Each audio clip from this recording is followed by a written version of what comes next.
Bonjour, je m'appelle Claudette Sauvé. Je demeure dans le boisé et de la chute, un nouveau développement depuis 3 ans. Cet été, c'était mon premier gros potager. Je suis très satisfaite de mon potager cette année. J'ai eu beaucoup de récoltes, une très, très belle récolte de plusieurs choses. Les fraises ont bien fonctionné. Au début juillet, j'avais beaucoup de fraises, puis c'est des plants que j'ai plantés en fin mai. Sauf qu'à partir de mi-juillet, les écureuils se sont aperçus que les fraises étaient probablement très bonnes. Concernant les carottes, quand j'ai récolté, j'aurais peut-être dû les laisser plus longtemps. J'avais plusieurs très petites carottes.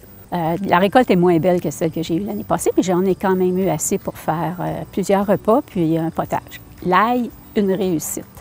33 belles gousses d'ail, puis très grosses. Je suis contente, puis je les ai fait sécher, ils ont très bien séché aussi. J'avais des échalotes, puis des échalotes françaises, qui étaient la première fois. Ça aussi, ça l'a très, très bien réussi. J'en ai eu beaucoup. Les poivrons aussi sont très gros, mais cette année, il semblerait que plusieurs personnes, c'est la même chose, ils ont de la difficulté à se colorer. Les aubergines aussi ont très bien performé. J'en ai beaucoup, beaucoup. Beaucoup plus que qu'est-ce que je peux manger.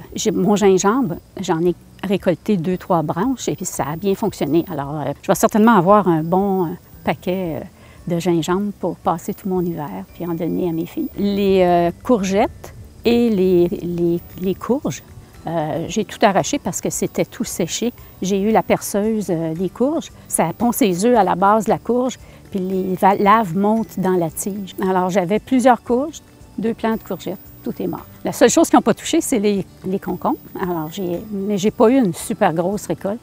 J'ai eu 5 concombres, puis je pense que je vais en avoir 2 encore qui sont en train de se former, s'ils ne sèchent pas. À part ça, le fenouil, j'ai eu 5 beaux fenouils. Et puis, les cerises de terre, bien là, c'est envahissant. Là, ça a couvert presque 2 plants, 2 largeurs de planches. Toutes mes fines herbes ont très bien fonctionné. Le basilic, le thym, le romarin, la marjolaine. Le seul qui est mort, c'est mon oregano. Mon plant est séché. Oui, mes choux de Bruxelles, ça n'a pas bien fonctionné. Les plants étaient super gros, très, très courts, avec absolument rien à la base des feuilles. Les tomates sont très grosses. Mes tomates noires, une très belle réussite. Il y a des belles grappes pleines, là. Elles sont très bonnes. Ça, c'est certain que je vais en replanter l'année prochaine. Les mini-tomates, c'est un petit plant court. Je me souviens plus du nom, mais je ne reprendrai pas cette sorte de tomate-là. Le plant est trop bas et les tomates pourrissent par terre. Alors, le panais, j'avais du panais aussi. C'est la première fois que je fais ça. Et puis, ça a bien fonctionné aussi. L'année prochaine, c'est certain que je refais mon potager avec une alternance de planches. Pour les plants, on va les changer pour ne pas tout prendre les nutriments de la terre par les mêmes plantes. Et puis, j'espère que tout va bien fonctionner.